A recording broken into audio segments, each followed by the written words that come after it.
دیکھیے 2-3 دن سے باقاعدہ ایک اعلان کیا جا رہا تھا وہاں مولانا توقیر رضا کی طرف سے کہ بھائی جمعہ کو فلاں جگہ اکٹھا ہونا ہے، وہاں سے ہم ڈی ایم کے یہاں دینے کے لیے میمورنڈم دینے کے لیے جائیں گے۔ جب شاشن پرشاشن کو پورا پتا تھا کہ توقیر رضا کی بات پر ہزاروں لوگ اکٹھا ہوگا، یہ سب کو پتا ہے کہ ان کی بات پر اکٹھا ہونا طے ہے، تو پہلے ہی آپ نے انتظام کیوں نہیں کیا بھائی؟ آپ جمعے سے پہلے تمام مسجدوں میں ایک تو پولیس تعینات کراتے اور یہ اعلان کراتے کہ یہاں اکٹھا ہو کر یہاں کسی طرح کا ایجیٹیشن کرنے کی ضرورت نہیں ہے، آپ کو میمورنڈم دینا ہے، یہاں سے سیدھا نکلو اور ڈی ایم کو میمورنڈم دے دو، بات ختم ہو گئی۔ یہ سب موقع دیا گیا، اس کو سمجھیے گا آپ۔ توقیر رضا کو کہاں ہے توقیر رضا، کہاں نہیں ہے، ایجنسیوں کو تو پتا ہے، لیکن عام آدمی کو پتا نہیں کہ توقیر رضا ہے کہاں۔ پولیس بھی کہہ رہی ہے اتا پتا نہیں ہے۔ ایسا کیسے ہو سکتا ہے کہ اس کا اتا پتا نہیں ہے؟ ایسا کیسے ہو سکتا ہے کہ دیش کی ایجنسیوں کے سامنے ایک آدمی لاپتا ہو جائے اور اس کا پتہ ہی نہ ہو؟ یہ سب کچھ دیکھیے سوچی سمجھی سازش ہے۔ میں آپ کو ایک ادھارن دیتا ہوں۔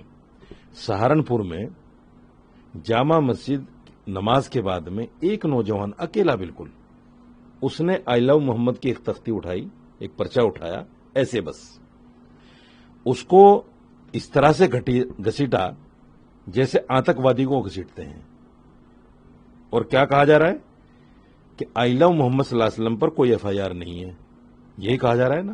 میں آپ کو ایک ویڈیو دکھاتا ہوں، اس کو دیکھیے گا۔ یہ دیکھیے،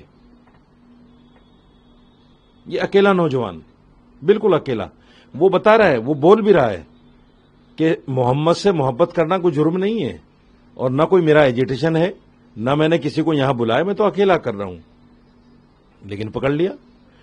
سوال یہ ہے کہ کانپور میں جو کچھ ہوا عید میلاد النبی کے موقع پر، وہی سڑک جس سڑک پر آئی لو محمد صلی اللہ علیہ وسلم کے پوسٹر لگے، بینر لگے، اسی سڑک سے رام نومی کا جلوس بھی نکلتا ہے، کسی کو کوئی آپتی نہیں ہے۔ اگر اسی سڑک پر آئی لو محمد صلی اللہ علیہ وسلم کے پوسٹر بینر لگ گئے تو کچھ دنگائیوں نے آ کر وہاں کہا سنی کی، مسلمان بچوں سے ان کی جھڑپ ہوئی۔ اس جھڑپ کے بعد میں کیا شاشن پرشاشن کو یہ معاملہ شانت نہیں کرنا تھا؟ شانت کرنا تھا۔ مسلمان بچوں کو پکڑ لیا گیا۔ آپ 10 دن کے بعد جب پورے دیش میں آگ لگ گئی آئی لو محمد صلی اللہ علیہ وسلم کے نام پر، اور میڈیا اور سوشل میڈیا نے یہ کہہ دیا کہ کانپور میں مسلمان بچوں کے خلاف ایف آئی آر ہو گئی، آپ نے کیا ان میڈیا ہاؤسز کو نوٹس دیا جنہوں نے جھوٹی خبر پھیلائی کہ کانپور میں ایف آئی آر درج ہو گئی؟ حالانکہ کانپور میں ایف آئی آر ہوئی ہے 17 ستمبر میں، یہ معاملہ ہے 5 ستمبر کا۔ تو یہ 10-11 جو دن ہیں، 12 دن، ان میں آپ نے کس کے خلاف کارروائی کی؟ یہ جو ساری دنیا میں خبر پھیل گئی اور ہر جگہ ایجیٹیشن ہونے لگا۔ کل تک کی جو میرے پاس اے پی سی آر کی رپورٹ ہے، 1324 مسلمان بچے گرفتار کر لیے گئے، 38 ایف آئی آر ہیں۔ آپ کہہ رہے ہیں ہم نے آئی لو محمد پر ایف آئی آر ہی نہیں کی؟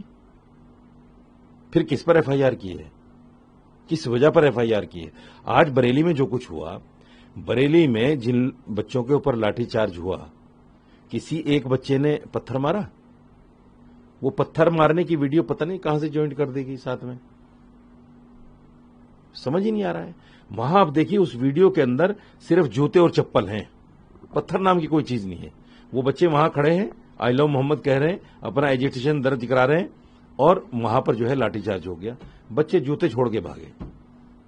سوال یہ ہے کہ شاشن پرشاشن کہاں ہے؟ شاشن پرشاشن کہاں ہے؟ ایجنسیوں کے پاس تو انپٹ ایسی بھی ہوتی ہے کہ آنے والے 2-4 دنوں میں ہونے والا کیا ہے، وہ ایجنسیاں کہاں ہیں؟ یہ ایک بہت بڑا سوال ہے۔ کہیں ایسا تو نہیں کہ یہ سارا جو کھیل ہے بہار چناؤ کو لے کر، فلاں چناؤ کو لے کر ایک ماحول بنانے کے لیے تیار کیا گیا ہو؟ دوسری بات، آئی لو محمد صلی اللہ علیہ وسلم کو لے کر ایجیٹیشن چل رہا ہے، آپ نے دوسرے طرف سے بھی لوگوں کو کھڑا کر دیا آئی لو مہادیو لے کر۔ یہ ریس نہیں ہے، یہ آگ میں تیل ڈالنے والا کام نہیں ہے۔